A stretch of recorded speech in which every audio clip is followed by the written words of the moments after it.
Hello, one and all, and welcome to another episode of Baggers Chat. My name is Mitch Pattinson, and if you were watching the review last episode, you could see that Duffy wasn't there. But today, we are very fortunate that he is back. Today, his voice is feeling a little bit better.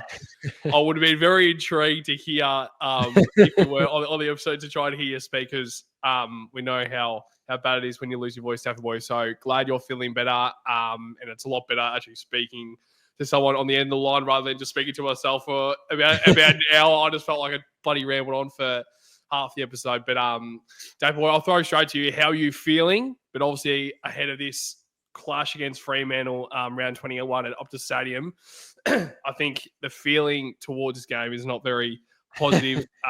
Fremantle still have a lot to play in the season, and this game is very much like they need to win this game to kind of keep within top four chances, but even final chances as well. So how are you to start off with? How's your voice and your initial thoughts ahead of this pretty much like an interesting game, let's be real? Yeah, no, I'm feeling good. It was a bit of an annoying couple of days there. I still, me being a nuffy, I still rocked up on Thursday night. It was very funny. In moments in a game when you kind of have to yell. I kind of almost fucked my voice even more by going to the game, but I just knew I would have regretted it because of the whole Doherty retirement. But yeah, I'm good to go for this episode, and yeah, like you said, it's I've got to this stat. Like I think it's been, I think it's a sad point of the season at the moment. I think that the whole season's been an absolute disaster. I know we've spoken about this a lot, but just at the moment, it's just like, I don't know about you, but I've never felt so not keen to go to the football live, just watch the footy. Like, it is just unbelievable. And 2018, I was more keen to go to the footy. Like, that shows you how bad this year's been. I think this has been the worst year that it's impacted me the most. Like, it's been the most negative impact on me personally in terms of just how bad we're playing. Like, just of course, I love the club and that's never going to waver. But I think a lot of people agree that it's just taken it out of us this year, hasn't it? Like the false hope. And I think it all stems back to round one. Like, you have that keenness, new season. You're always keen, whether you're going to be shit or whether you're going to be good. And you come out and do that. And then it was just hit after hit after hit after hit. And then we win a couple of games. We're back in finals race, and then you get hit again. And then it's just like never. It's just nonstop hits. And then especially the last probably 6 to 8 weeks, I think has been just terrible. Terrible. But we're getting through, Patto. We said it before we went to record this episode. I don't know how we've got to this point, but there's 4 more weeks, and I think we can hopefully get through it, Patto. Yeah, I was rethinking through the year when we were saying, like, imagine if we get to the round 20 against Hawthorn, round 21 against Fremantle, round 22 against Gold Coast, round 23 against Port Adelaide, round 24 against Essendon, and they're all dead rubbers. We were just like, there's no way that's going to happen. But now we're actually in the time of that is actually the reality of that's what's ahead of us. We're playing against teams now who are well and truly still in the finals. I mean, it's pretty much now just Fremantle and Gold Coast. But now that like Port Adelaide and Essendon, like there's literally nothing to really be played for. So it's going to be pretty pretty sort of negative thoughts heading towards those games. But as you said, we always will show up, win, lose or draw. And even if there are some dead rubbers ahead, which unfortunately there are a hell of a lot coming our end, Duffy boy. But I just think ahead of these few, like the next few games, I know that a comment came our way a few episodes ago about our season kind of starts now, but then seeing last week against Hawthorn, it just kind of frustrates me because I thought we were kind of heading towards a better mindset after the D's game, and that kind of just shows that the opposition that we were playing against, like, I think that showed more about how poor Melbourne are rather than how well we played that game. I know that we probably did do a bit. I'm sure we did better stuff that game. Mm-hmm. But then against the Hawks last week, like, I know the score and the margin, and if the people who didn't watch that game kind of looks at that game and be like, oh, well, it was only 24 points. It just wasn't. Like, it was an absolute training drill. Second half through that the second half of that second quarter and the third and fourth quarter, it was just training drills. And you were obviously at the game and I was at the game as well. And seeing it from that high up, because I went level 4. And I sometimes like going high to kind of, but God, it's I think they've got to the point of the season, and I get it and I don't get it to an extent that I just don't know if they truly care at the moment. And I understand that. Like, we've been hit from pillar to post. I know they're getting paid, and we've said, oh, why? They're getting paid. Why aren't they caring? But I think there's, certain players. I look at Cripps, for example. He's mentally and physically just spent. He can just see it. You can just see it, and I don't blame him. I seriously don't blame him. I know he's getting paid his money, and he's a captain of the club, and all that sort of stuff, and you got to play for Doherty and all that. I understand that. But just watching that game on the weekend, my main thoughts were just a lack of just care. Just lack of care. You lose by 4 goals. We probably gave them 6 goals they probably shouldn't have had. So easy. And look at that. That changes the game. A good team doesn't let them get those goals. You win the game. And we just, I think we got to a point where we were 5 goals down and thought that was too much. And I know we're talking about the Freo game, but this is the biggest point I took out of the press conference of Michael Voss. And this is where I immediately know now he should not be the coach moving forward, when he said the margin was too big to overcome.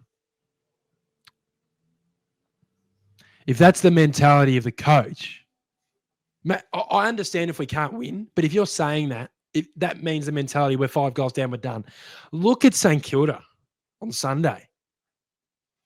46 points down. Did Ross Lyon go, it's too far now? Well, why? It's just the mentality. I know St Kilda are 14th, 13th, but that just shows you they're not very good, and they did it. They caught up by 46 with a quarter. We couldn't catch up by 5 goals in 4 quarters, 3 quarters, but after quarter time. So when we could have, the game was there. In my opinion, I think Hawks' ball use was terrible, and we didn't make them pay. But it was just me that there was a lack of urgency and care for wanting to win the game. It was annoying because we had a few good individual performances, I thought. So yeah, that was the big thing for me, and I think that just gives me an overall picture of where we're at. Yeah, I know that watching that game and kind of reliving it now and rethinking what we actually experienced that night was, I know that we were not great, but rethinking how I felt seeing that game as well. Hawthorn, yes, were absolute dog shit. And I'm sure Sam Mitchell would be heading into that game at the end, and I'm sure he probably wouldn't have been overly mad or expressing his emotions, because it wasn't an emotional night with Sam Doherty, and I'm sure he probably would have been pleased with some aspects of the game. But then he is a successful winning coach. He knows how to win. He's done it as a player, and I'm sure in his very early coaching career, he's already starting to do it, and he will transition into, I'm sure, a few premierships down the line. Yeah. So I'm more thinking about it, and I completely agree. But literally halfway through that second quarter, things changed. I know that Hawthorn, I could literally visibly see that Hawthorn took the foot off the pedal. They were trying other things. They were literally trying other things while still working out how to win the game, because they knew that Carlton were no threat. Yeah. And that is just an absolute disgrace that we are in 2025. And at the start of the year, we were kind of thinking about being premiership contenders. I know that a lot of supporters were thinking that, but I'm sure a lot of the external AFL audience were thinking that as well. And we are like training cones again. And I compare it to what we saw against Essendon and Western Bulldogs the same round. It was a very poor round of football. Oh, terrible round of footy.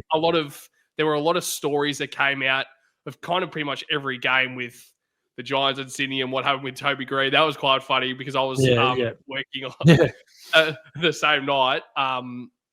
And like there are a lot of stories, but the overall kind of standard of football was quite poor. And the only good game really was the Saints game.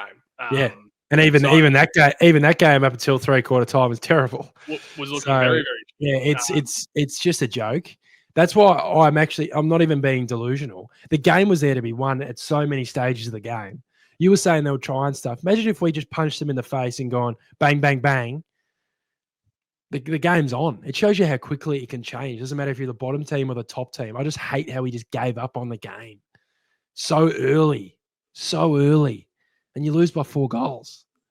Like, imagine if you just played that little bit better or showed a little bit more care for the details, the finer details. This is where I'll head into the next month. This is the stuff they need to be focusing on, the finer details.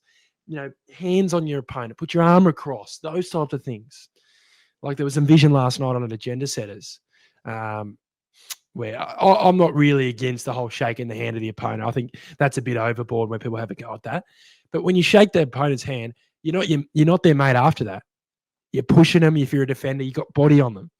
You, as a forward, there's nothing worse than when your opponent, your opponent's going to be on your ass the whole fucking game.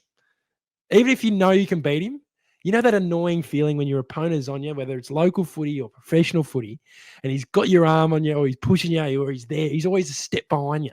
He's always there. That's where Carlton hasn't been this year. We're just too nice of a football club at the moment, unfortunately. Yeah.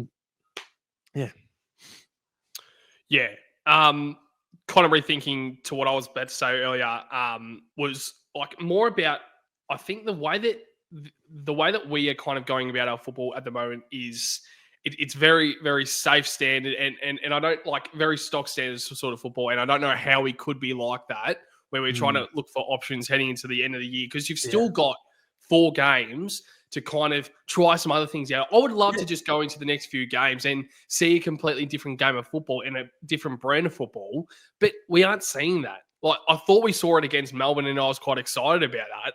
But then we literally saw the exact same sort of stuff against Hawthorn. And I know I said it earlier that I feel like it was more about the opposition. And when we play against a better opposition, we just simply no threat.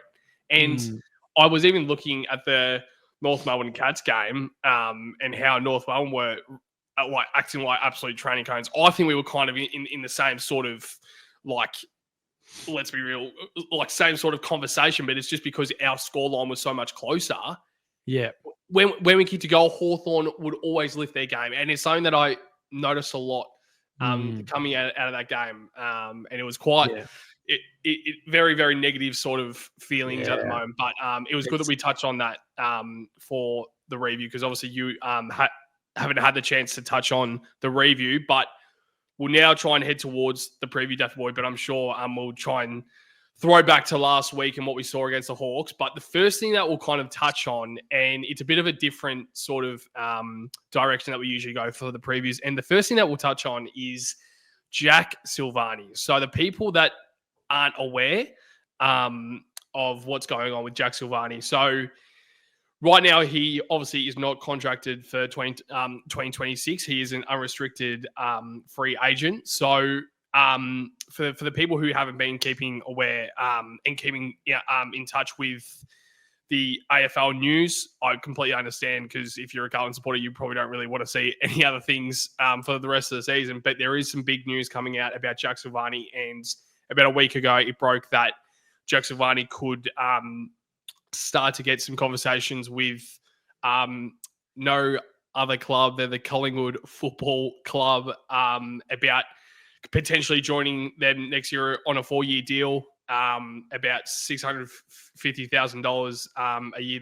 That obviously is not 100% accurate because we obviously don't know exactly what the player contracts are. But I know that Carlton have put a deal on the table for Sauce, and the reports are that they're very, very similar to what Collingwood is offering. So now it's kind of Carlton aren't really budging too much. I know that the contract that we're putting forward to Sauce, I think with what I'm hearing from my opinion is I think it's quite fair. I think it's quite I think that is definitely a great deal that he should probably be accepting. Let's be real. He hasn't really played a full season ever since probably 2015, 2016 when he debuted.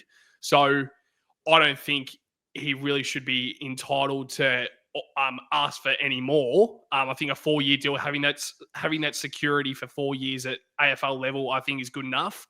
I think $650,000. We don't know if it is accurate, but most of the time it is around the ballpark of that figure.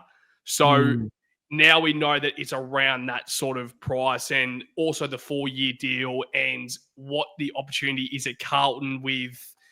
You've got the second key defender alongside Jacob Wettering, but also Collingwood are offering that exact same position alongside Darcy Moore because they don't have that genuine lockdown defender. They have Frampton, but Jeremy Howe, we know, is getting a little bit older, and they've never really relied on Jeremy Howe to be that second key defender alongside Darcy Moore. So I'll throw straight to you, Daffy Boy. I'm sure this will be a bit of a subject that we'll be speaking about for probably about 5 minutes or so, but we obviously will try and speak about this for however long we kind of need. But I'll throw straight to you. So we actually haven't been able to speak about this since it actually has broken, because we obviously it kind of came out when Doc, like the exact same. Well, that was actually when Charlie came out. But then a few days after that, that was when the news of Sauce came about potentially seeking a trade. So I'll throw straight to you your thoughts on this whole deal, because I know your opinion on this, and obviously you hate the club. But I want to hear your initial thoughts ahead of this very interesting situation at the moment. Yeah, it's when I first heard about it, I was like, whenever it initially came out, I was just thinking, right, they might have interest, which is always there for players. But when it starts to become, offers that are tabled and proper interest in the player, and that's when you start to get worried. And as of today, Wednesday, Craig McRae's confirmed he's had a meeting with him, and he said he wants to have a second one with him. He said the meeting went well, so it's a situation I don't think a lot of fans would have been expecting to happen at all in Jack Silvagni's career, or any Silvagni's career, moving to Collingwood. But my take on it, it's not a money thing. So clearly he's looking at it as he wants premiership success. He's free to do that. But I'm not a big fan of guys hopping the ship, getting out of the ship. It shouldn't be Sauce. It should be Joss jumping off ship. Like at this stage, like you said, if this was a player like Cripps who has given the club everything, he wouldn't go to Collingwood because he's not a fucking idiot, right? He's not an idiot. No one goes to Collingwood if you're from Carlton, unless you're delisted or you don't have the choice, and Collingwood's your only option. Which I think with Jack, it wouldn't be the only option. I think there'd be other clubs going, okay, we'll pay him 800. We'll pay him 800, whether it's St Kilda or whoever. He's Sydney. Yeah, anyone. Yeah, really. I think the Dogs are looking at it as well. Yeah, I've been hearing as well. So, but it looks like Collingwood's probably the front runner for him. But like, it's just, we spoke about it before we went on. Could you imagine like next year if we play Collingwood? Like, I know people are blaming the club and they're probably, I understand that, because if Silvagni is wanting to leave Carlton, not just leave Carlton, but go to Collingwood, it's a pretty big decision in his life. And if he's even considering it. Yeah, I know. Like, I understand it. The club's clearly, there's been some relationship issues with the father, and then the brother was delisted, and it hasn't been strong really at all the last 5 years with the Silvagni family. So the problem is, for me, is I don't see how he can be convinced otherwise, because usually in those cases the father will go, Jack, come on, pull your finger out, you're staying at Carlton. But the father doesn't like Carlton anymore. So, he's not going to be going, oh, stay there, do not fucking move. Like a usual father-son who might be trying to move. I'm sure it's happening, whether it's Joe Danaher when he moved and whatever, they would have been going, oh, come on, Joe, think about it, But, with Steve, I don't think he's going to be forcing Jack to stay. He's been trying to take players off us going to St Kilda every year, Stephen, with his list management role. So, Yeah, it's frustrating because it definitely has a spot on our list, but I definitely see why they want him. Like you said, with their key defensive stocks, but yeah, people will be blaming the club, but you can't be letting that guy get away with that. He can't be going to Collingwood and it won't happen. In terms of, I think he will go. I am pretty not confident because I don't want it to happen, but I'm pretty sure he'll be at Collingwood next year. I think at the interest and all the meetings, it's too strong for him to almost go back now. You know, I know Graham Wright's had a meeting with him yesterday saying how much they really want to keep him. And it's personal now. Yeah, clearly he's got to a point where he might not feel as valued as he should. And I agree with what you said. I don't know if he has a leg to stand on in that point. I don't know if he's proven enough to be that type of figure. I guess the Silvagni name probably adds to that because it's different. I understand, yeah. I don't think it should, but I think that's maybe what the thinking is. And it's a big name. It's the biggest name in Carlton. So I understand that point of view from him. But then you go, you know, I look at it next year. If we win a premiership or we become a better team and we don't have Jack, you're not going to be thinking, oh, what about Jack? Like it's brutal, but you know, I hope he stays. And it'll be frustrating if he does stay because I know a lot of people have already given him hate, and you know, myself included, are pretty pissed off with what's going on. But you know, it's a business, and we've got players coming in. The next goal come in, the next goal will step up. That's the footy world, Patto. And if you try to be too emotional and you give him a contract that he probably doesn't deserve, that it hurts the rest of the team, then that causes, in my opinion, if you give him a bigger contract than some players who deserve it, that even separates the group even more. Going, fuck, how's he getting paid more than me? And he's, you know, not even playing 20 games a season. What are your thoughts, Patto? Because it is a unique situation, but I think it will happen. I think he will be at Collingwood next year, unfortunately. Yeah, like unfortunately, I think we just have to agree where the conversations are going and the news reports. I know that there's a few jokes going around about Tom Morris obviously reported that the meeting went well with Craig McRae and Jack Silvagni, so we obviously don't know the whole story because it is Tom Morris reporting it, but I know that he is very much. The thing about that is, you know, McRae said it from his own mouth in his press conference. So I find that, just quickly, I find that bizarre as well. So Sam Mitchell got in trouble for having a meeting with Oscar Allen, and that got found out. He had to apologise to West Coast, but Collingwood's senior coach comes out and says he has a meeting with a contracted Carlton player. That shouldn't be allowed. He should not be allowed to speak about that. He's a contracted Carlton player. If I was Carlton, I'd be going, no. Like, of course the meetings happen. I'm not saying that meetings are allowed to happen. But saying that about a contracted player, he wouldn't be saying this if we were in the finals race. Just because he knows we are in a shit and not going to play finals, he thinks he's allowed to say. I just find that double standards, Patto. I just find that odd. Yeah, and that's exactly what I'm saying. I've always stood by that, and I know that we hate Collingwood as a football club, but there are definitely double standards, and that's not me coming. Like, I'm not trying to come from from the side of a Carlton, like a salty Carlton supporter. I'm coming from the side of, like, there are plenty of other supporter base that I speak to. Like, we're very fortunate that we are in the sporting industry and we hear a lot of opinions. And 90% of the time, it is about the double standards that Collingwood have. And we can speak about the fixture, we can speak about all these things. But when the news reports come out like this, and when it's between West Coast and Brisbane, it's like a huge thing. And even like Sam Mitchell as well, with that whole conversation, that whole debacle that happened, it's unbelievable that Oscar Allen has to come out, pretty much be embarrassed, dragged through the media. But I can almost guarantee, because Collingwood are a big club, but also Carlton are a big club, nothing will happen. Yeah, it's weird. And I also think that's when it goes back to the fact of when, like, I don't think Carlton will really care or do anything about it. If it was West Coast, or if it was Geelong or a successful club, I mean, I know the West Coast aren't overly successful, but they obviously did it with Oscar Allen. So Yeah. what the fuck are you doing, mate? Yeah, Like, as yeah, you said, like, I know that he's out of contract at the end of the year. Of course. The season is still alive. Yeah, that's what I mean. I know that the final series is no hope, but there's still 4 games in the season to go.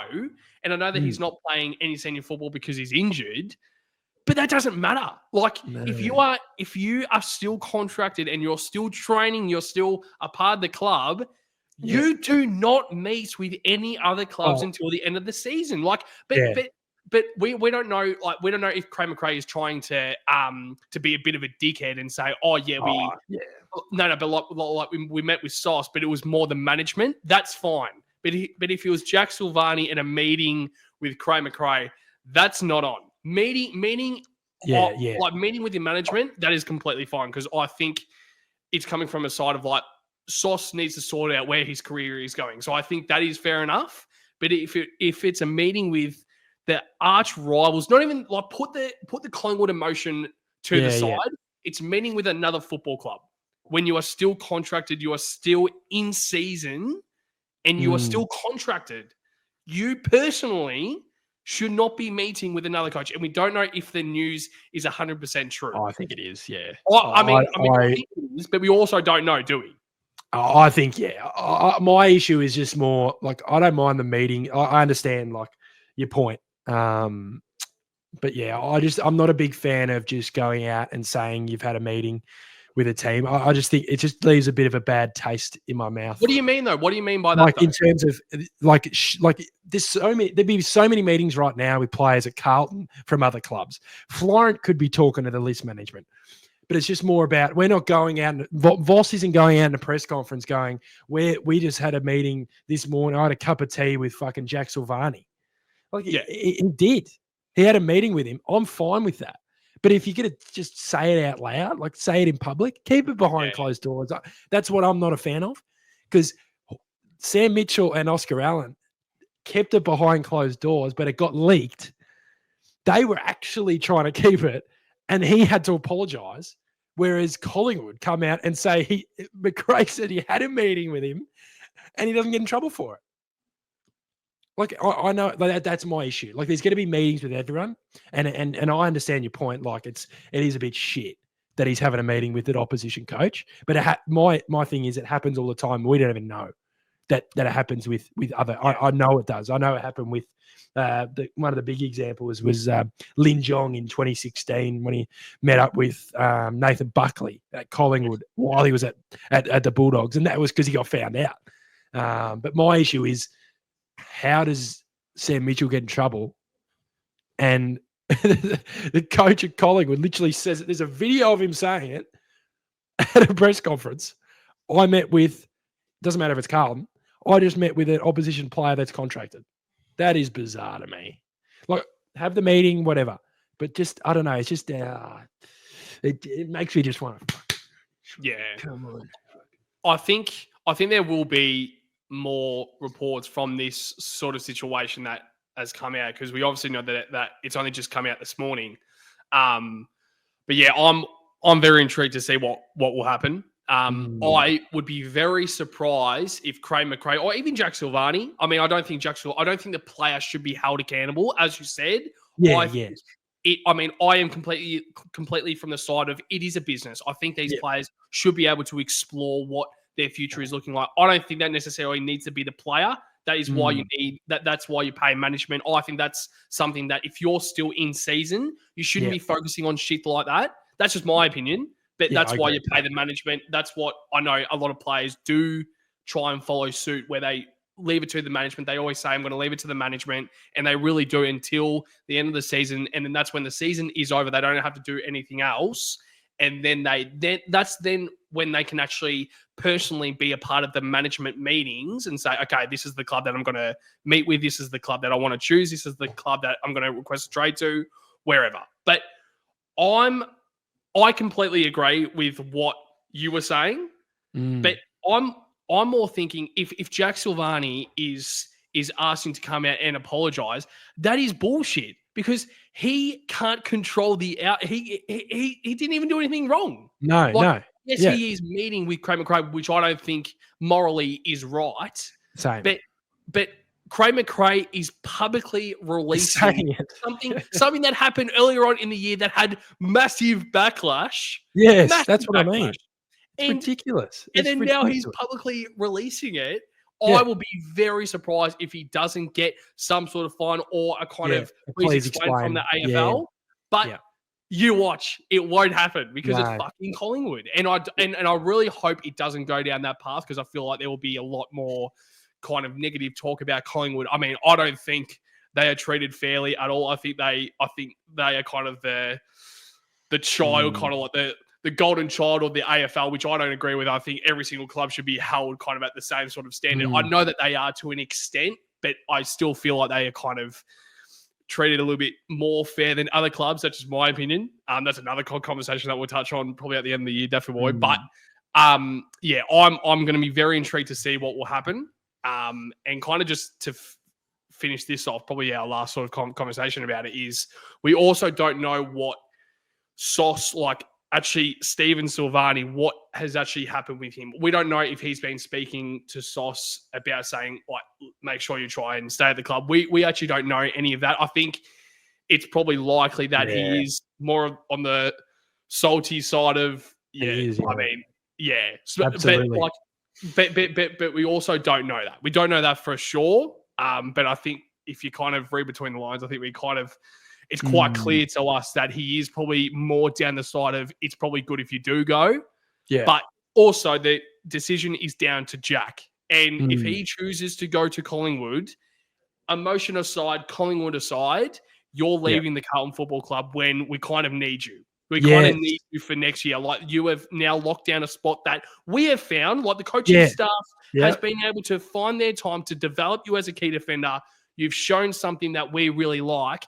And now in 1 year into that sort of progress, you're fucking off to another club. As you said, jumping ship. It's just not acceptable. So last sort of word on this, Daffy Boy, before we head to our preview for this show. What are your kind of thoughts on this? Yeah, it's like I said, I'm not a fan of players jumping ship. I know there's different situations, but like you summed it up perfectly. I think we've developed him. I know there was certain stages where I actually thought he was going to leave probably around that Teague era because he was kind of not getting games and playing in weird positions. And I understand that. I would have understood it then because we didn't have a spot for him. And maybe another team goes, we want to play you as a full forward. We want to play whatever, right? Whereas now he's got a position. Yeah. It's right there for you. Yep. Like you get to play for Carlton, your boyhood club that you love since you were a little boy. And, you're going to play next to Weeders, one of your good mates. Like, what more do you want us to do? Like, we're not going to – I hope they don't budge and give him more money. That's my thinking. Hope they don't. But then if they do and they keep him, then we'll just have to suck it up. But, yeah, big decision. He'd be thinking about it deeply. There's no way he would just be thinking, okay, straight away going to Collingwood because I just think it's such a big decision in his life. I think it's bigger than any other people moving because he's moving from the boyhood club that his grandfather fucking played for.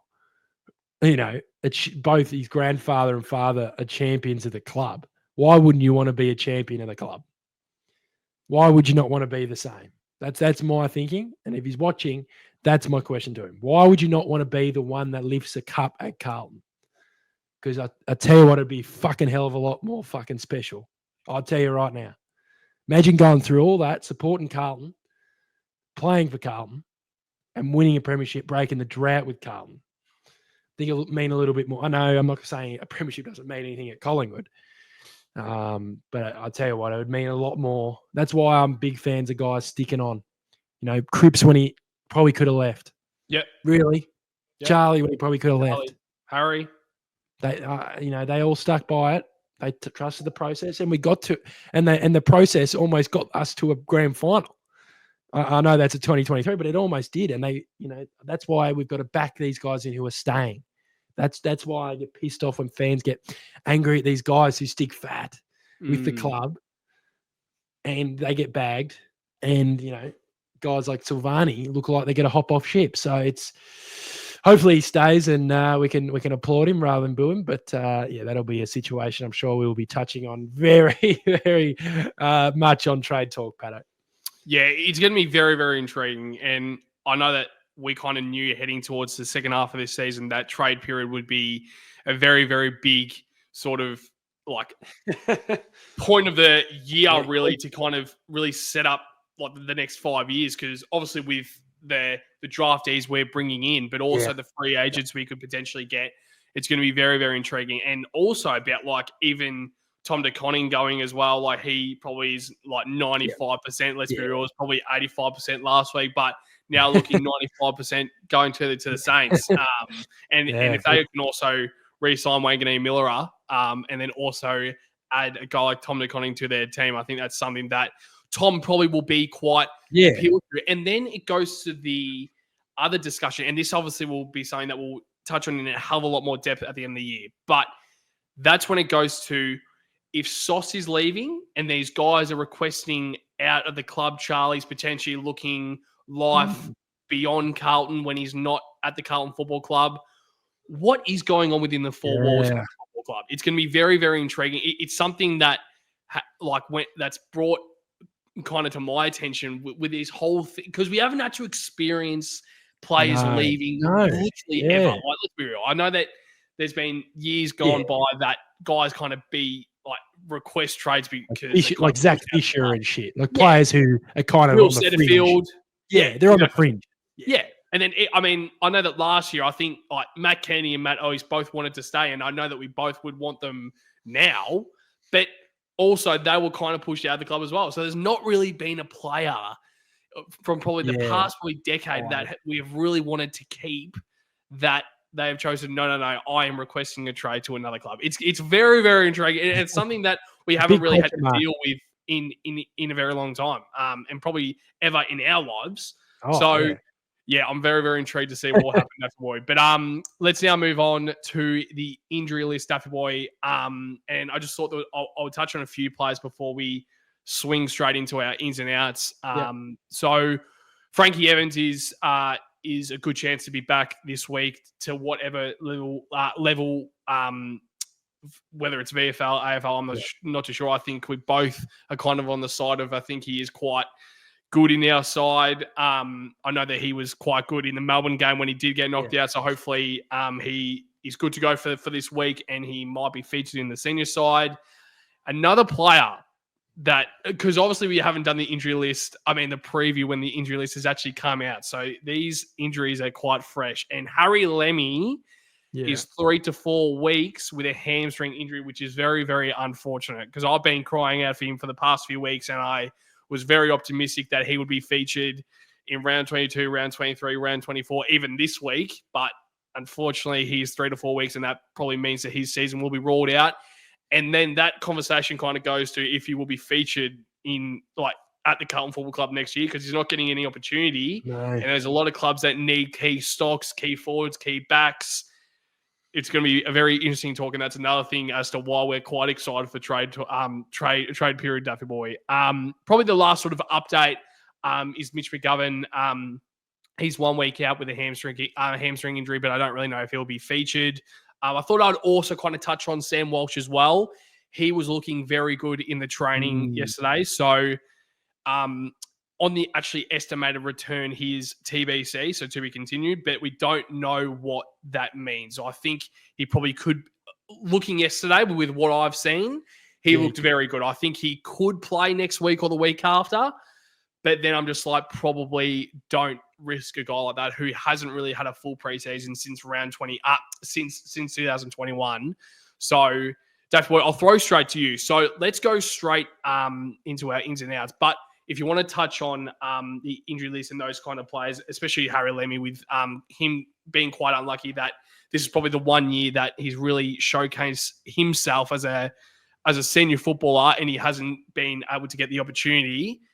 But now also swing into your ins and outs, because I'm quite intrigued to see who you would bring in, but also who you might omit. Yeah, it's frustrating for him, I'd imagine. just not playing footy at all with your injury. But yeah, it'd be even more frustrating when he wasn't getting picked when either Harry or Charlie are out. I think it's impossible for him to come in with both of them playing. I think he's, 200 and something centimeters. Like you can't really have three of them, I don't think. It doesn't really work with TDK either. So it's unfortunate. Like you said, we'll talk about it at the back end of the year with him, but frustrating with Walsh. Yeah, it'd be nice to see him actually at the end of the year. I'm starting to think, I understand, the preseason, you want to get him right, but maybe a little bit of confidence. He's getting some games into him, just a couple of games just to go, okay, I did play a couple of games before the start of round one. A bit of, not match fitness, but just a bit of match confidence as well in his body. And obviously, if he's okay, if he's not okay, I don't want to play. But we've got, I think it's Gold Coast next Saturday night at Marvel. So yeah, it'd be nice to see him out there, of course, in those games where you're playing teams who are still trying to, play finals footy, and Gold Coast's record at Marvel isn't particularly fantastic at all. But I'll just go into my ins and outs if my phone unlocks, Patto. What looks got on you, Daffy boy? So I'll go with my outs for this game. I'll go with my outs for this game. It's I guess three. I got three. I just changed it to 3 from 2 because I forgot to drop the one I was supposed to drop. So outs for me. I'll go through these pretty quickly. Doherty, obviously retired. Old Dockinator. He's probably on a beach in bloody Cancun, Mexico, or something, having a couple of margaritas or something with the wife. But Fogarty dropped, and the last one. I must say, you're lucky I wasn't on the review, because this guy would have copped an absolute fucking handful from me on the review. And I think his season has been deplorable. And not enough people are talking about his form. Adam Sard dropped. If he doesn't like it, have a cry. If you don't like it, maybe go for the ball and try harder. Yeah, have a cry. Try harder. It's a joke. It is becoming a joke, Patto. What is he, 30 years old? Yeah, well, he's that's getting beaten defensively because he just does not care enough, Patto. He does not care enough for just the minor details of the game. Like, you see he has a flashy moment, but he doesn't go second. There's no second efforts. It's just like, okay, I'll just roll up, play my footy, take some cheap kickouts, go short to my teammates, put them under pressure, and then don't defend my direct opponent. It's not good enough.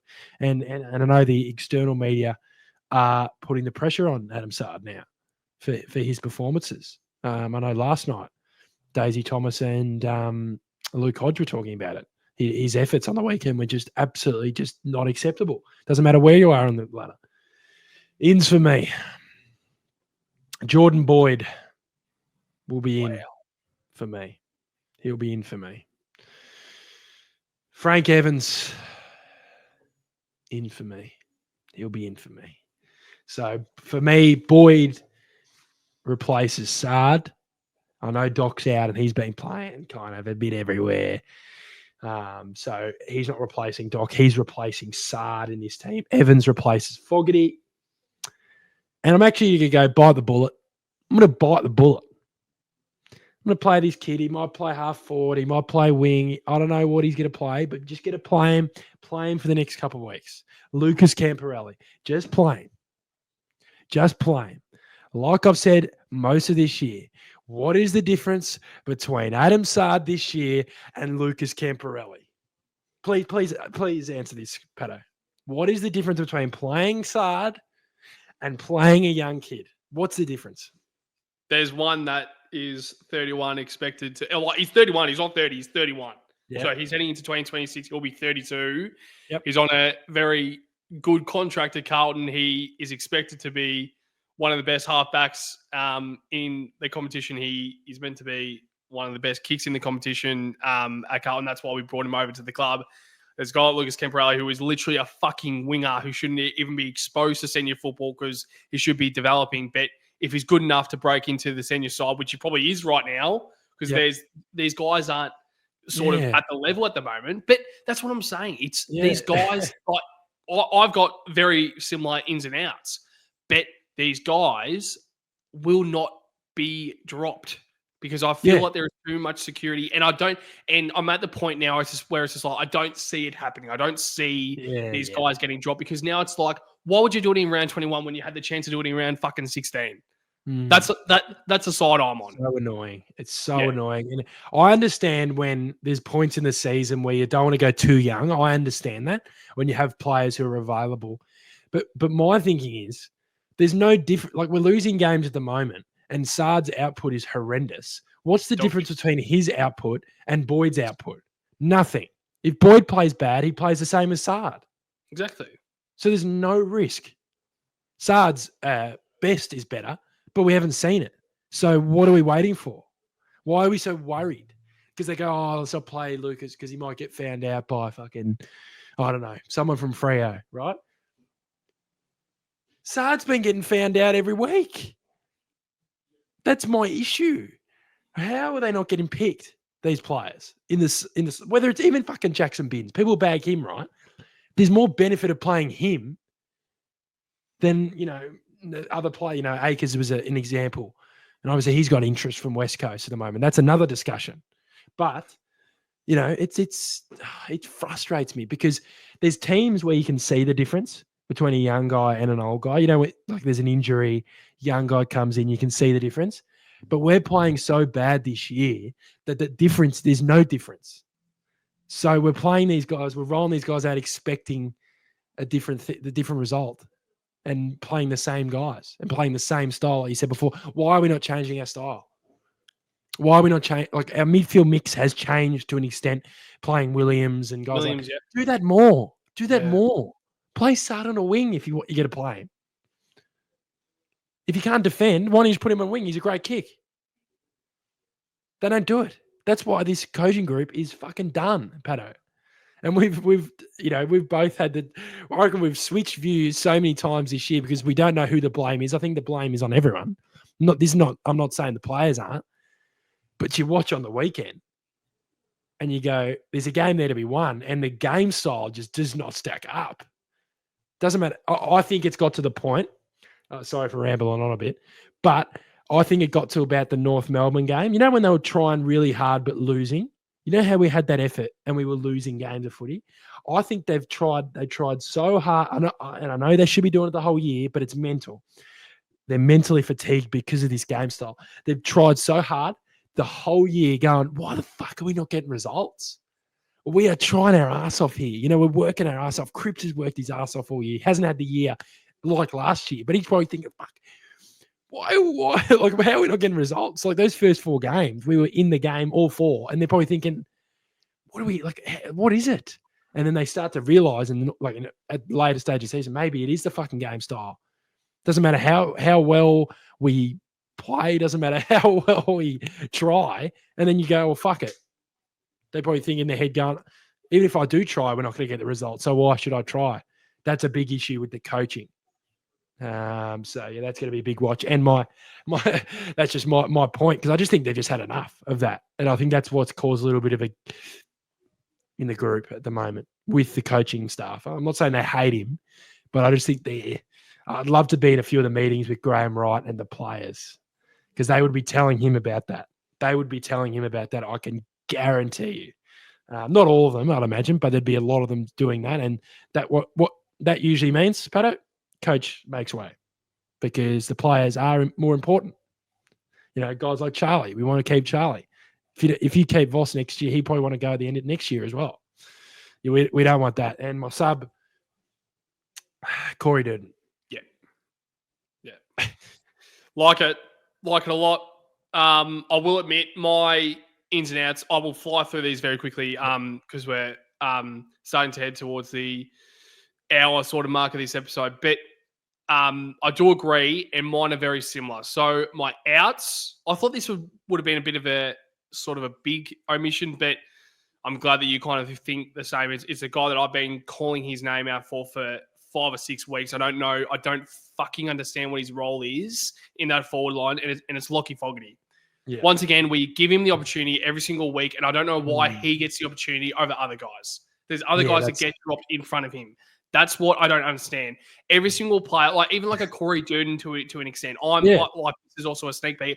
I'm featuring him this week as either a sub or in the best 3-2 because he offers more where he offers speed, he offers a bit of like goal, like sort of sense, like in the forward line. He kind of just has, and also the intent. I don't know if you saw a few moments against Hawthorn, but he got into a few players really hard hits, and I'm like, good boy, dude. Good boy, dude. It's exactly what I'm saying. And I know that Lockie Fogarty was doing that a few times in 2023, and I think something that's really hurt him a lot this year is not being featured as much through the middle. 2023, he was attending centre bounces almost every single week in that back end of 2023.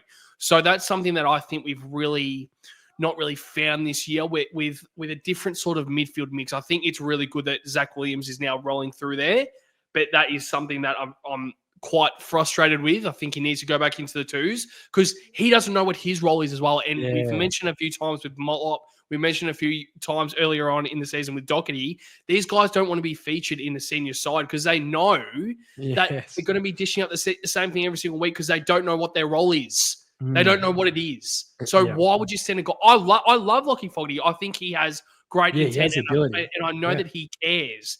But I would rather him go back into the twos, kind of find your role. So 2026, you can head into that season with confidence. I know he probably wouldn't mind because he's getting senior exposure every single week. But I think he would be so much better off if he can find a role for the end of this year in the twos, and then 2026, you really find out if you can break into the senior side with that role that you're trying to build. So I know I rambled on a little bit there, but I'll very quickly go through. So Doc also obviously will be out. And my ins, I've gone Frankie Evans, but I've also brought in Billy Wilson. So I know I probably could have dropped Sard as well. I know that was a guy that I was thinking about highly this week as well.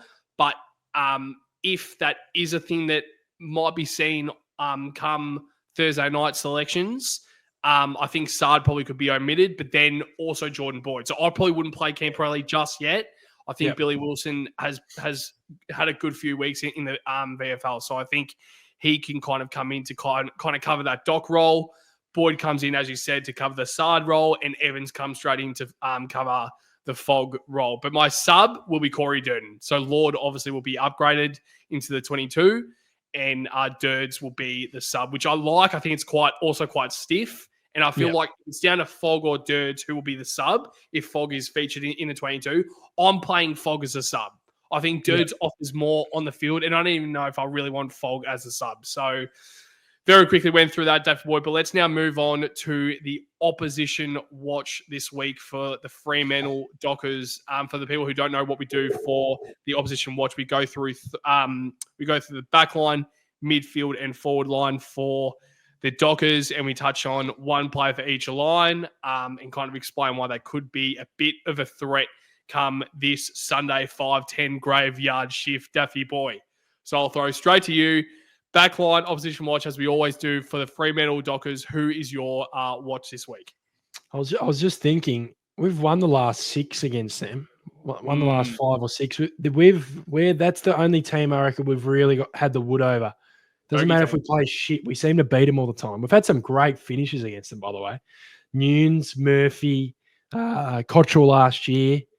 With that whole situation where the ball was touched and there was a goal, and then the descent, and then Bam Bam kicked the goal. So, so for their defence, I think I've really liked the way I've gone about it the last few weeks. I think there was a patch in the season which has hurt them in terms of their top 4. I don't think they'll win the premiership. It's just my thinking, but defensively, it's a weird defence because you go like there's no like genuine superstar status, but I think this guy is someone who I know can hurt us, and the reason why he can hurt us is because he defends really well, but also gets a lot of the ball, and it's Luke Ryan. He'd be a super coach king, that guy. I'd imagine he'd be in a lot of super coach teams. Just the amount of ball he gets, he takes a lot of kickouts, but he also takes the bigger defenders. And I think that's been a knock on his game in the past, that he can't defend as well as he uses the ball. So yeah, for me, Luke Ryan, and they've worked really well together. But I still think they've had some issues with our talls when we play them.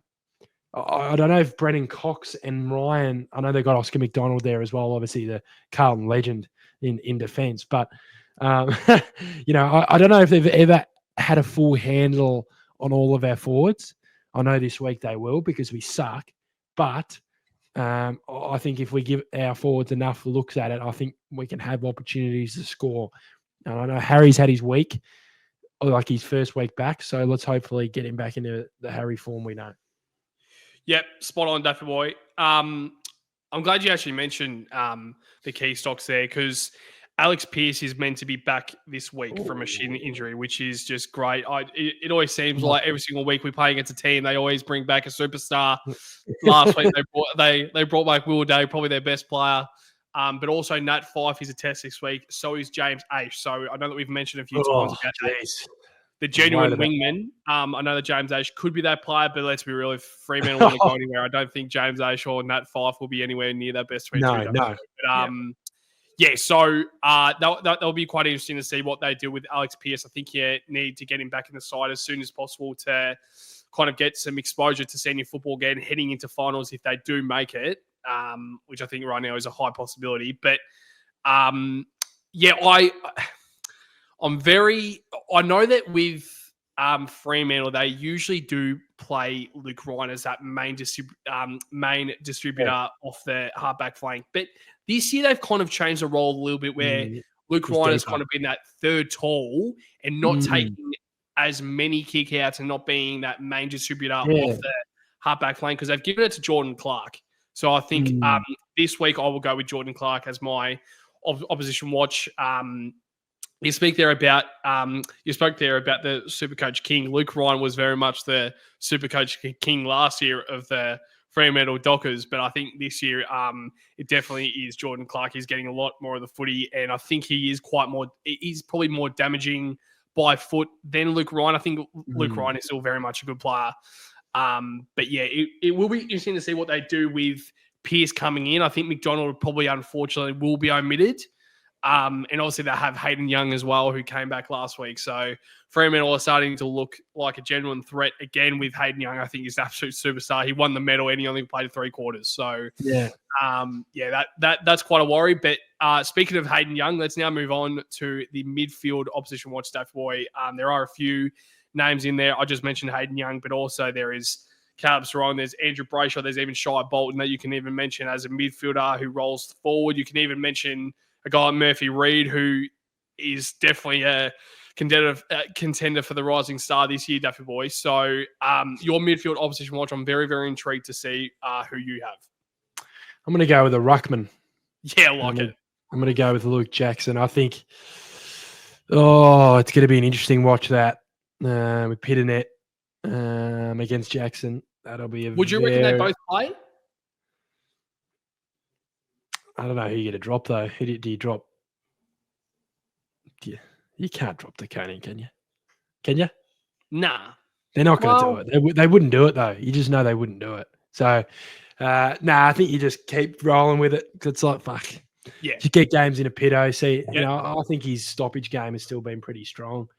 I'm still wary of, I don't think he should be the number one ruck at Carlton next year. I still think, I know, the ruckman role isn't so important, but I just feel like, I still think we should target a guy like Darcy Cameron, who is asking for more at Collingwood, and maybe we can spoil their party the other way. I can see it happening, and they're definitely interested, Carlton. So, but yeah, Luke Jackson, he's had a good second half of the season. I think they were still working out what to do with him and Sean Darcy. They've worked it out really well, I thought. Yeah, I think Sean Darcy cops a little bit too much flack, because I think when you look at him and you go, like his body shape and his size, he just doesn't look like a footballer. He looks like a local footballer. But I think he is actually unlocked Jackson in a sense where they can both work well. He plays as a mid. He plays as a mid at some points, Jackson. So that adds another string to his bow, and that's why he's my opposition watch, because they might go, okay, well, it's Pitt and Net. Let's put Darcy on Pitt and Net to start the game, and let's chuck Jackson in the guts to start the game, or chuck him forward. So there'll be times there where Jackson is a midfielder.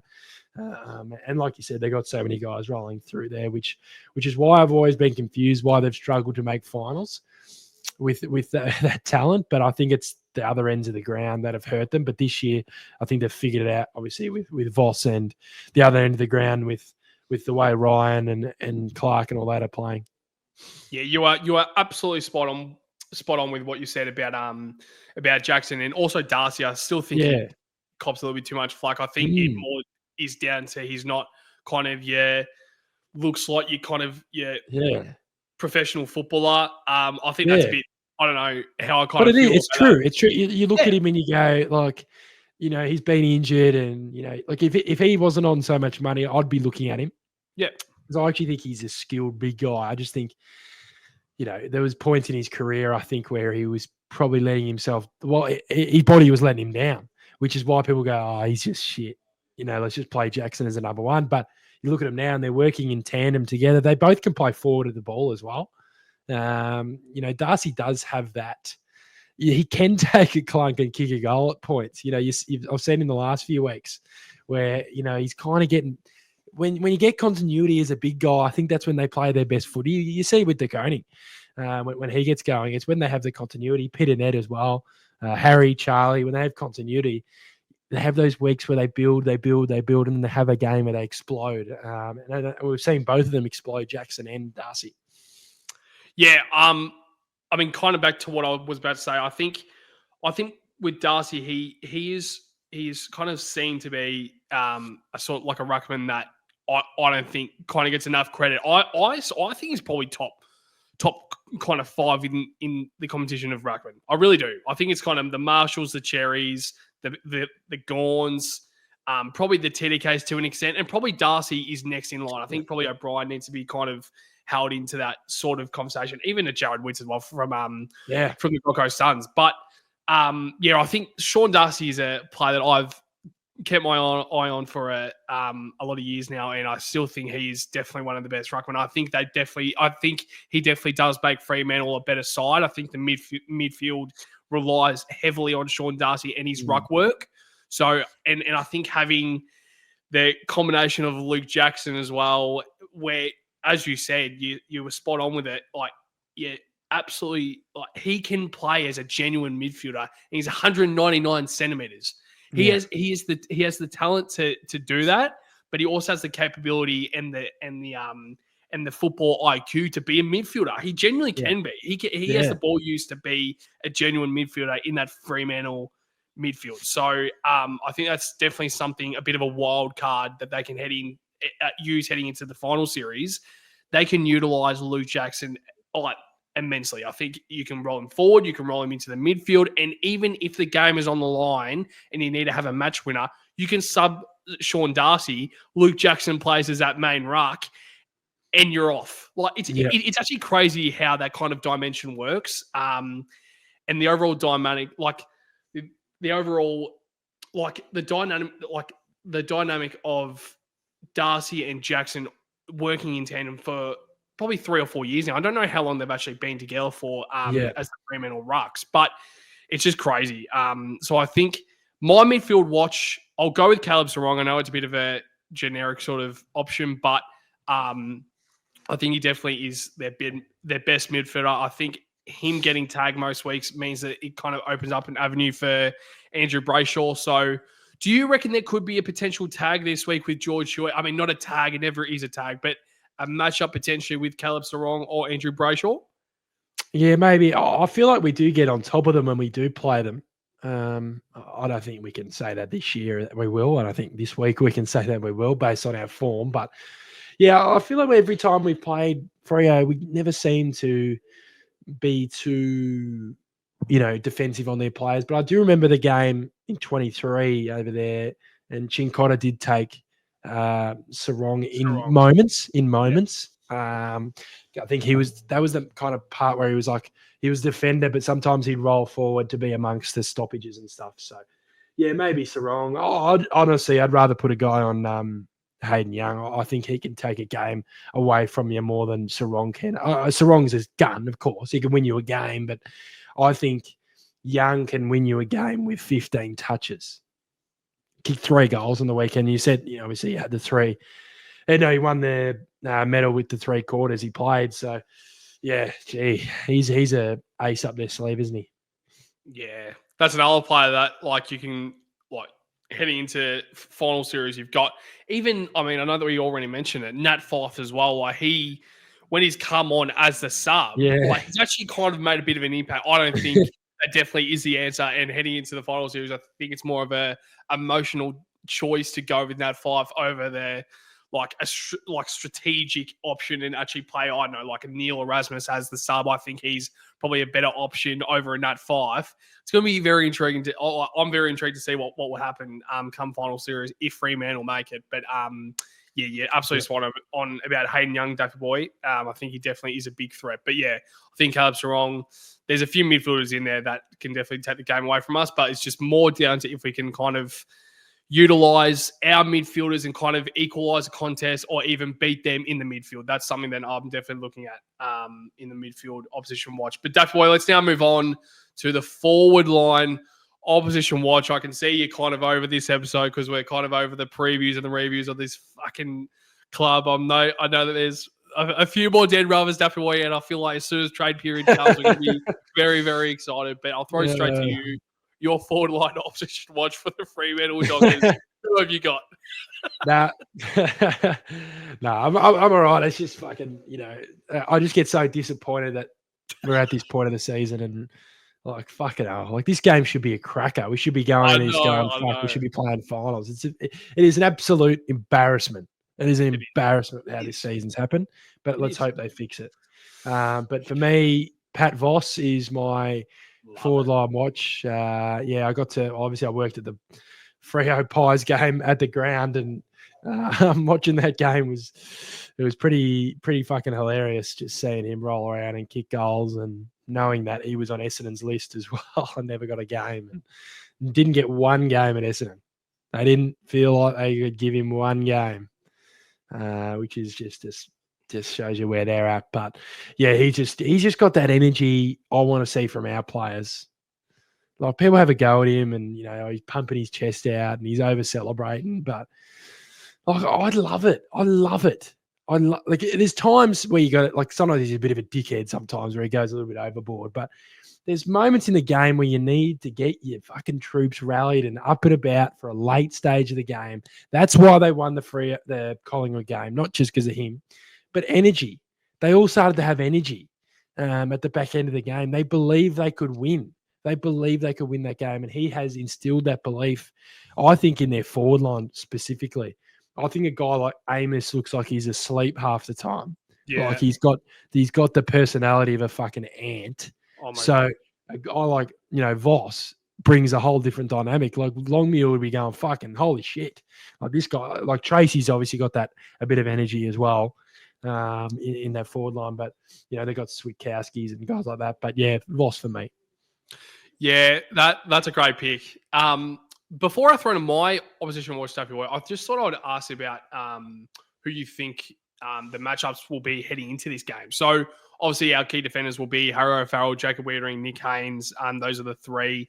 I don't think there's anyone else who really can be featured as a key defender. So who do you think will take, I'll give my opinion, but I want you to give your opinion and see if there's any changes that you might make. I probably would expect Wiedering would go to Tracy. I probably would then expect probably O'Farrell to go to Amos and then probably Nick Haynes to Voss. But I think that means that Nick Haynes probably has to play a bit outside of his comfort zone and playing on that second tall. I know that Amos probably is classified as that second forward, but in terms of size, I know that Voss is probably a bit more of a threat than an Amos. So is there any changes you would kind of make there? Because other than that, those are probably it's probably the first time heading into this week where they've got 3 forwards. We've got 3 key defenders that we can kind of utilize, and it's three genuine matchups. So you're going O'Farrell and Voss. No, I'll go O'Farrell and Amos. Amos, sorry. Yeah. No, that's perfect. Yeah, because I thought Voss is enormous. Yeah, I know. He benches the most on their team. He's got, and then like, he would just outbody. Sorry. And then also with Haynes, though. So that's the thing. So there's Tracy. So would you expect Wittering would go straight to Tracy, or would you think Wittering could even be in contention to go to Voss? I think Voss plays a little bit higher. So I don't know if he would take him. I think it's the right move. I think Haynes can take him. Yeah. I think Haynes can take Voss. And Tracy's seems to be a bit more stay at home. Yeah. He does push up the ground at points, but I do feel like Voss gets a bit higher up the ground with his kind of aerobic capacity. So, yeah, no, I agree with those matchups. I think you're spot on. And Amos is, he's strong, but he's not a Voss. So I think giving Harry O'Farrell him's probably a bit more wiser decision than Voss, because Voss would he'd just be the biggest cunt and just try to bully the poor kid. Yeah, God. I don't even know if I want to say that. But also, it might be a great opportunity for O'Farrell. I don't think it is the right decision. I think O'Farrell should be kind of cradled into the next few games of the season and making sure that you're not going on a genuine key forward that would probably play for every single other club. And it makes me laugh even more. You already said it about how he played at Essendon and he didn't even get a fucking game. Yeah. And even when he got delisted, I saw something on Twitter that came my way, and it was like when he got delisted, all the comments were already saying, "Why would you delist Patrick Voss? He's literally the only guy who actually shows and actually cares and actually plays like he actually cares about winning." Yeah, and now it kind of now look at him. Now he's pretty much playing in the best 22 every single week at Fremantle, and I would guarantee, I think all players would rather play at Fremantle than fucking Essendon. Absolutely. So, my forward line opposition watch, it's either Michael Frederick or Murphy Reid. Reid's better. You reckon? Because Frederick had a good game last week. He's a bit of a, my opinion on Michael Frederick, I think he's a front runner. I think when they're on, or it's an easy game, he dominates. But I think players like Reid, he stood out to me in that Collingwood game. Like, it goes like, I was a bit like kind of taken aback. When you watch it, it's like, fuck, he's clean. Not saying Frederick's horrible or anything. No. But I think it's your choice for obviously. I'll go with Shai Bolton. Definitely, no, I'm kidding. It kind of will. That probably would come back to bite me in the bum. What about him, actually? Fucking 6 and bloody have 43 touches. That boy, but and he does like Optus Stadium. I know that when he was playing at Richmond, he played very good games at Optus Stadium in 2021 against Essendon. Was one of the games that I can definitely remember when he absolutely dominated. But then also you kind of think back to it's the opposition. But also I don't think Carlton are much better than Essendon at the moment. So, hopefully we are. Definitely, let's be real. But I'll go with Murphy Reid. I think Frederick he's a great player, but as you said, I definitely think when they're on, he then gets involved. But when they're not on, he's nowhere to be seen. And I think Murphy Reid can somewhat change the game when they aren't on, which is crazy for a first-year player to have that sort of reliance on a guy like that. But also, you can rely on him every single week, but also he lives up to it every single week as well.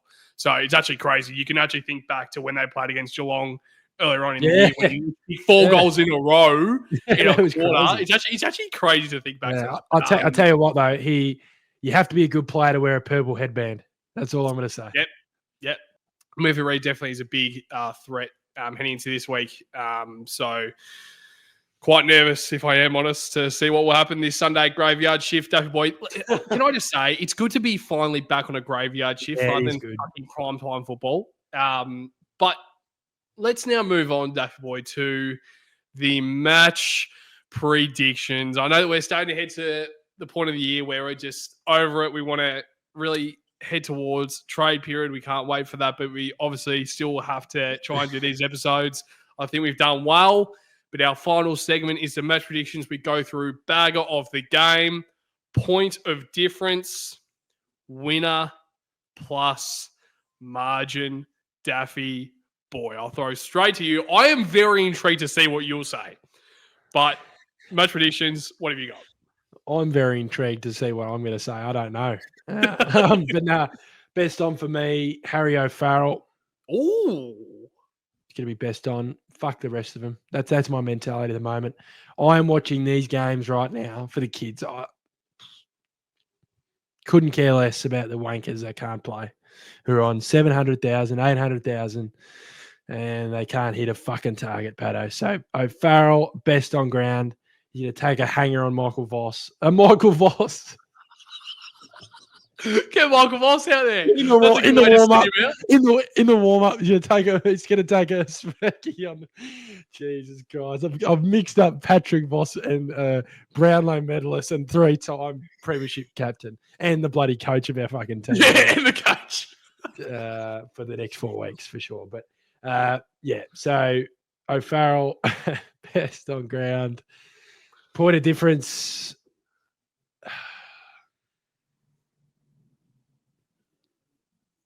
Will White. Yeah, like it.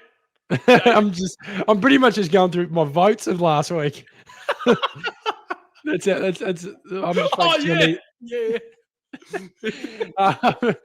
And winner plus margin. I'm going to go for the Dockers going to win this game. How many? 38. Wow. Points. I don't think they'll absolutely destroy us. But I think they'll win comfortably. And Sunday Graveyard, the good old Sunday Graveyard. I'll be in Geelong watching the game because I'm working at the Geelong game on Sunday. So I will be tuning into the game. But I am quite happy that I'll have a distraction in front of me. Geelong, Port Adelaide. That'll be a cracker of a game. So maybe I will want to watch Carlton, but maybe that's how bad the game will be over at the Cattery. But yeah, Freo by 38, and hopefully the youngsters. Hopefully Moya kicks a couple. Jeremy Cameron could get his 100 goals this week against Port Adelaide. How many goals is he on? I think he's on 69. So it's going to be 31 more. It's still going to be tough, I think. I think, God, yeah. I like the excitement, but mate, every single week they will be heading and saying, "Make sure we don't let Jeremy Cameron keep going." Yeah, that's exactly what I'm thinking. It's like no way Port Adelaide this week. That'd be stupid to not even put any energy into him. Oh my God! Like any team, even if they play Essendon, they'd be putting 2 blokes on him. They'd be letting the way North Melbourne defended on the weekend, surely no other team can do that. Probably bar Essendon, maybe. And Carlton. And the last point for me before the end of the episode. How bad is our transition defense? Oh my God. It's been bad all year. From one end to the other. I've never seen another team let a team go no pressure from full back to full forward. It is just unbelievable, Patto. So bad. So bad. Yeah. My bagger of the game, I'm going to go Patrick Voss. So I can't believe you're mixed up Patrick Voss and Michael Voss. Who's down there? O'Farrell's taking a screamer on Michael Voss. Oh, Jesus. My bag of the game. You know, also when you were saying, like, know how you were kind of looking at the votes? It's a good thing that you didn't say the one vote because the one vote was Sam Doherty. Yeah, so I was like, point of difference could be Sam Doherty this week while he's sipping on a few martinis in Buddy Lake Como or something, Duffy Boy. But I wish I was there with you, Doc. Oh, fuck yeah, God. I think we all would. Let's be real. But yeah, so back of the game, Lockie Cowan. Like it. He's been good. Very good. So, yeah, there's nothing really else to say, really, other than bag of the game. There's no one else that I really want to give credit to. So, Lockie Cowan, bag of the game.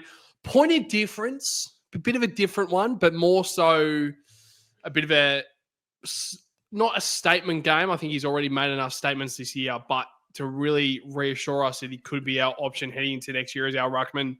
Mark Pitnet. Yep. Point of difference. You're playing against Sean Darcy and Luke Jackson.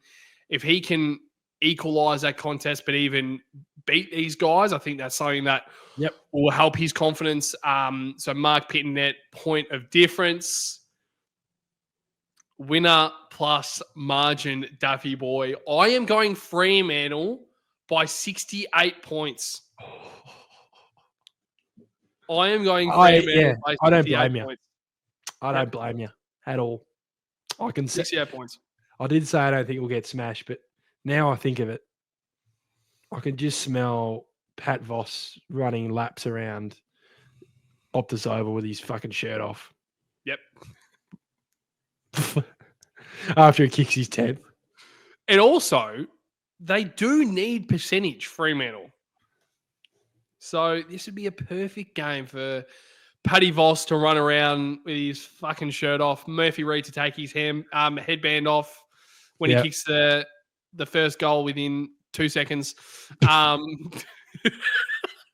Luke Jackson to kick 21, and Caleb's wrong to have 78 disposals and 14 goals, Daffy boy. Yep. It's golly gosh. And we got Gold Coast next week. Oh my God. It'd just be funny. Do we have, like, obviously, like the Essendon game, like if that isn't a win in round 24, it's an embarrassment, right? Apart from that game, is there another win? Port Adelaide. Maybe. Yeah. Maybe. A marvel. But like, fuck. We got killed by them earlier on in the year. Yeah, true. True. So Adelaide beat them by 100 and we lost to them by 10 goals. And we also lost to Adelaide by 10 goals as well. Yeah, which I look back on and I go, okay, like they're just better than us. So, like, I think there was a one game we didn't even do the review for because we couldn't. The Adelaide game. Really? Yeah, it was a one game. I remember we just couldn't do it, and it was probably fair enough because the game was absolutely fucking shocking. There was nothing to take out of that game, but yeah, it's a sad proposition at the moment, Patto, but. Let's just get to the off season and hopefully the finals should be good. I'm looking forward to the finals. I'm just praying Collingwood don't win the flag. That's my mentality at the moment. Oh my God. That's my mentality at the moment. That if they don't win, I'll take the small success of that. All right. Well, since we aren't playing finals in 2025, Duffy boy, I thought I'd ask you straight away. Who is your team that you will be supporting for this final series? I've got a team in my mind, but who is the team that you're following? My issue is if I support a team, they'll lose. with the way we cursed. I'm on the side of the Adelaide Crows, but yeah, wow, yeah. But I don't care. I don't care. Apart from Collingwood, if Collingwood are out straight sets, I'll be putting my feet up watching the prelims in the grand final, and I'll be 6 beers deep at the grand final watching Adelaide kick 7 goals in a row against the Cats. Wouldn't it be funny if Collingwood don't make top 4 and they get eliminated in the elimination round, elimination final? If they lose this week, who are they playing? Brisbane, are they? I'd be panicking if they lost this week because they've still got Adelaide and Adelaide to come. Yeah, we'll just let that play out. But I'm sure a lot of Carlton supporters are hoping they don't get there. And Hawthorn. Yep. That's what I mean. If they lose this week. Adelaide. Yeah. Yeah. What's their last game? Melbourne at the G. Oh, boy, Daffy boy. That could be. All right. Well, we might be saying goodbye, Collingwood, for 2025. Oh, boy. We're sitting here losing games to fucking the shittest teams ever. And it was me about Collingwood. Oh, the fuckwits. But, before we wrap up the episode, Daffy boy, I know that you've touched on a few things in that last minute, but is there anything else you would like to touch on before we transition to graveyard shift? I'm working on the game, so unfortunately I'll have to stick pins in my eyes while I'll be watching this game. So is there anything else you would like to touch on before we head towards the game? I'm not touching on it anymore. We've covered pretty well, I think. I think we're doing a pretty good job, and all the other podcasts are doing a pretty good job at somewhat keeping these episodes together. I think a lot of it has to do with what's going to happen in the off season as well. But yeah, let's hope they get fucked up this week. They'll lose, I can guarantee you. But let's just not make it embarrassing. I think if it's they'll wait till the end of the year to sack Voss. I think. I don't think any of the results will matter now. I think if you've stuck fat now, I don't think there's any benefit of sacking him. Nah. No. So you might as well leave it at the end of the year and then part ways with him at the end. Yeah, well. They better. I'm starting to worry they won't. Have you, I know that we're at the end of the episode, but before we wrap up, are you now on the side of you don't reckon Voss will be coach in 2026? I don't think we will be where we want to be if he's coach. Wow. If he keep playing the same style for 3 years and not even make one change, and players are wanting out, Patto, these players who've been at our club for so long, clearly there's an issue. So get a new coach in. I don't care who it is. Doesn't have to be an old coach. It could be a fresh coach. I wouldn't even mind that.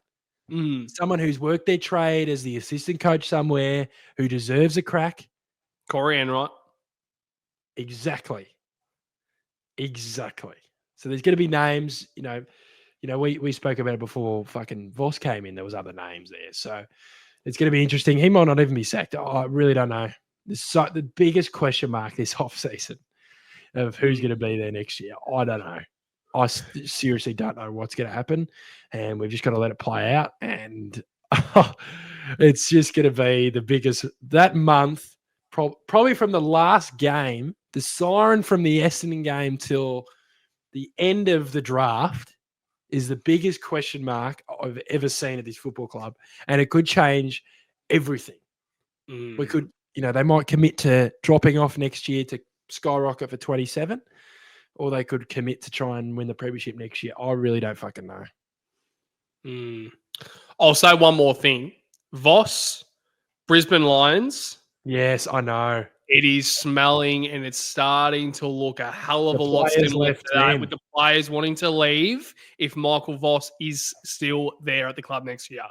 That is fucked. Yeah. That is fucked. When that report came out and when literally I looked back at an article from that year. Yes. It's the same thing. Oh, no. That is crazy to me. Yeah. I don't think it's him as a person. I think it's just more how, the way he coaches. Yeah, I just think that's it. I don't think it's a personal thing. I don't think he's hated. Yeah, no, but of course not. But it's just more like these players, like Charlie and that, probably thinking, this fucking game style, I can't play in this game style. I can't get to my best. Yeah, so it's scary. They would be, like I said before, they'd be talking to Graham Wright about it in these meetings. I can guarantee you. And he will make the decision. He will go, well, so-and-so want him gone. Could be big players. You can't afford to lose these players. I think it would be a disaster if we lost Charlie, Harry, or Walsh.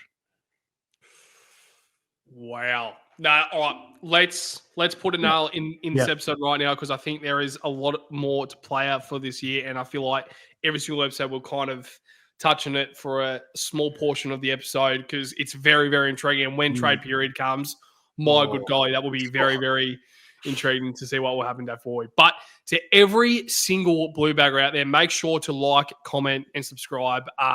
We know that it is a very, very tough time, but we now are starting to transition towards talking about trade periods. We spent a majority of this episode talking about Jack Silvagni. So I know that you see the preview and the reviews come your way, but we obviously will be trying to talk about other stuff to make it somewhat entertaining. So if you can do, and please, if you are able to, subscribe to this channel. It is completely free on YouTube. So if you can, that really does help us grow the channel.